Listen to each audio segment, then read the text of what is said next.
जय Hind students, welcome to my channel. आज हम इस वीडियो के माध्यम से देखेंगे क्लास 10th का साइंस इंपॉर्टेंट एमसीक्यू चैप्टर 1 का जो रासायनिक अभिक्रियाएं एवं समीकरण है, और ये यानी कि केमिस्ट्री का प्रश्न होगा। और इस वीडियो में कुल मिलाकर के 50 प्रश्न होंगे। तो आप लोग पूरा वीडियो को देखेंगे और ये सारे प्रश्न को अगर देख लेते हैं और इसका पार्ट 2 अगले वीडियो में डाला जाएगा तो इस चैप्टर से एक भी प्रश्न बाहर नहीं आएगा, ये गारंटी है। तो आप लोग पूरा वीडियो को अवश्य देखें और क्वेश्चन को अच्छी तरह से याद कर लें। तो चलिए स्टूडेंट, चलते हैं क्वेश्चन की तरफ। उससे पहले आप लोग वीडियो को लाइक कर दें, और चैनल पे नए हैं या अभी तक आपने सब्सक्राइब नहीं किए हैं तो प्लीज़ चैनल को सब्सक्राइब करके बेल आइकन का बटन दबा दें, जिससे कि सभी सब्जेक्ट का वीडियो अपलोड करूं तो आप तक सीधा पहुंच सके, जिससे कि एग्ज़ाम में अधिक से अधिक नंबर प्राप्त कर सके और अपने माता पिता का नाम रोशन कर सके। तो चलिए स्टूडेंट, चलते हैं फर्स्ट प्रश्न की तरफ। तो पहला प्रश्न दिया गया है, लीड नाइट्रेट चूर्ण को एक प्रखनरी में लेकर गर्म करने पर भूरे रंग का धुआं उत्सर्जित होता है। यह धुआं क्या है? तो इसका आंसर ऑप्शन बी हो जाएगा। देखिए यहाँ पे NO2 यानी कि नाइट्रस ऑक्साइड गैस हो जाएगा इसका आंसर।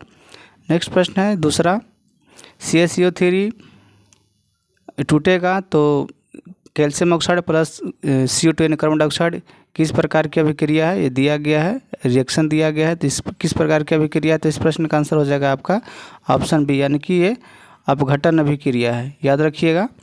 नेक्स्ट प्रश्न है तीसरा कि निम्नांकित में से कौन अवकारक है?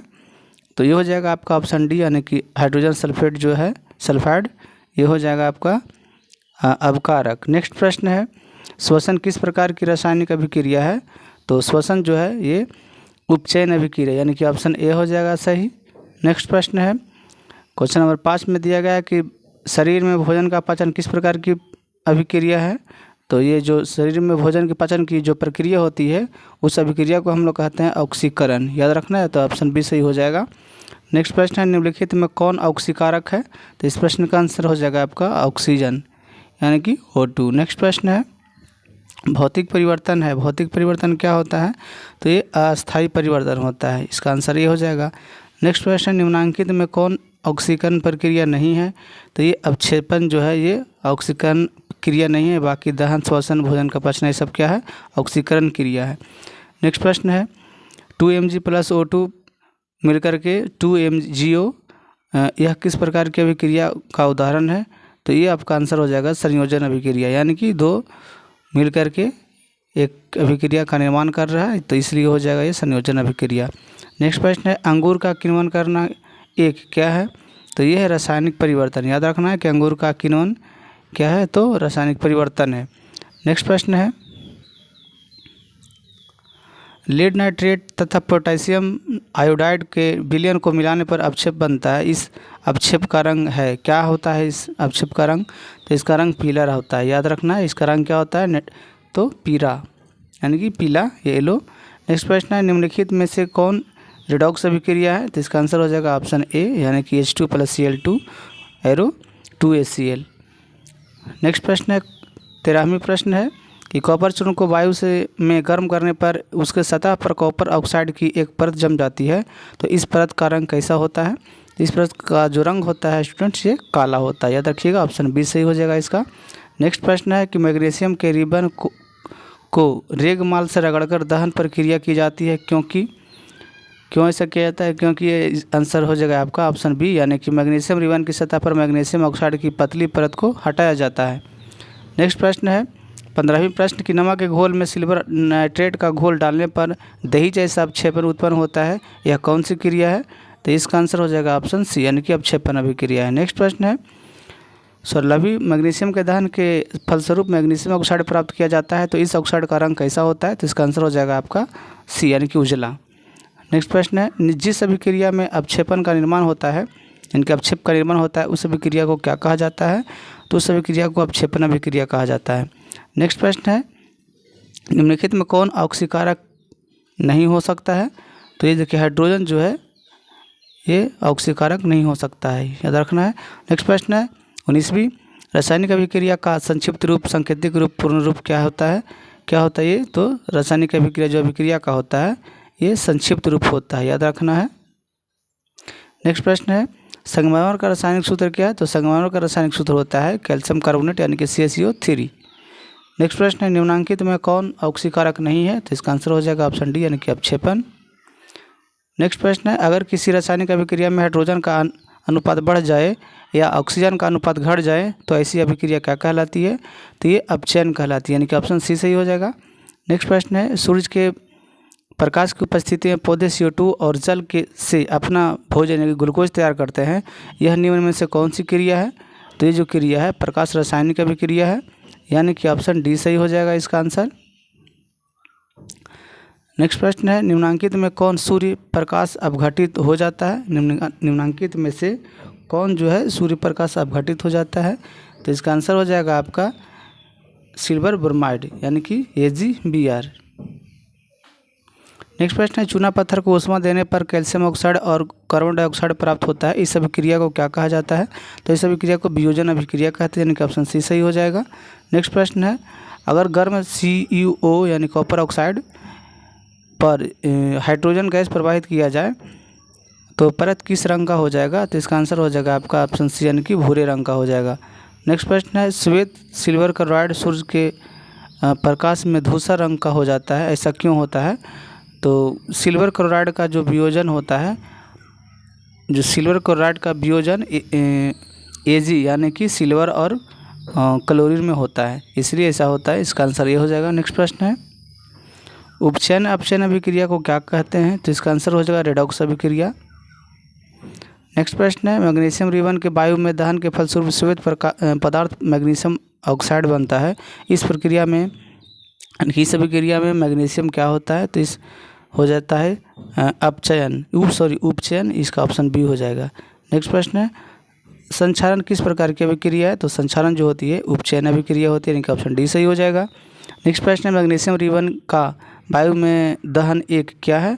तो रासायनिक परिवर्तन है, ऑप्शन डी सही हो जाएगा। नेक्स्ट प्रश्न है प्राकृतिक गैस का दहन किस प्रकार की अभिक्रिया है? तो ऑप्शन सी हो जाएगा यानी कि ऊष्माक्षेपीय अभिक्रिया है। नेक्स्ट प्रश्न है जिन रासायनिक अभिक्रिया के उत्पाद के साथ ऊष्मा उत्पन्न होती है उसे क्या कहते हैं? तो ऊष्माक्षेपीय अभिक्रिया कहते हैं। नेक्स्ट प्रश्न है मैग्नीशियम रिबन के दहन होने पर किस प्रकृति की लौ उत्पन्न होती है? तो इसका आंसर हो जाएगा ऑप्शन सी यानी कि श्वेत और चमकदार। नेक्स्ट प्रश्न है जिंक तथा लेड कॉपर की अपेक्षा क्या होती है? तो ये अधिक क्रियाशील होती है। याद रखना है कि जिंक तथा लेड कॉपर की अपेक्षा क्या होती है? अधिक अभिक्रियाशील होती है। नेक्स्ट प्रश्न है निम्नलिखित में ऊष्माक्षेपीय अभिक्रिया कौन है? तो इसका ऑप्शन ए हो जाएगा यानी कि कार्बन और ऑक्सीजन जो संयोग करेगा तो CO2 प्लस ऊष्मा का निर्माण करेगा। नेक्स्ट प्रश्न है वे अभिक्रियाएं जिनमें अभिकारकों के बीच आयनों का आदान प्रदान होता है उन्हें क्या कहते हैं? तो उन्हें द्विविस्थापन अभिक्रिया कहते हैं यानी कि ऑप्शन सी हो जाएगा। नेक्स्ट प्रश्न है निम्नांकित में कौन सी सूचना रासायनिक समीकरण से प्राप्त नहीं होती है? तो प्रतिक्रिया के रंग है वो पता नहीं चलता है रासायनिक समीकरण से। नेक्स्ट प्रश्न है 2Mg + O2 मिलकर के 2MgO यह समीकरण किस प्रकार का है? तो ये हो जाएगा आपका ऑप्शन बी यानी कि संतुलित अभिकरण है। जैसे में देख रहे होंगे इधर भी 2 मैग्नीशियम है, इधर भी 2 मैग्नीशियम है, इधर भी देखिए 2 ऑक्सीजन है, इधर भी देखिए 2 ऑक्सीजन है, इसलिए संतुलित अभिक्रिया है समीकरण है।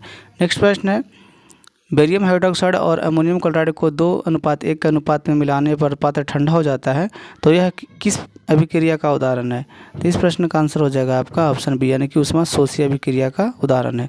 नेक्स्ट प्रश्न है Fe2O3 + 2Al Al2O3 + 2Fe यह किस प्रकार की अभिक्रिया है? तो ये आंसर हो जाएगा आपका विस्थापन अभिक्रिया यानी कि ऑप्शन डी हो जाएगा। नेक्स्ट प्रश्न है किसी अभिक्रिया में भाग लेने वाले पदार्थ क्या कहलाते हैं? किसी अभिक्रिया में भाग लेने वाले पदार्थ क्या कहलाते हैं?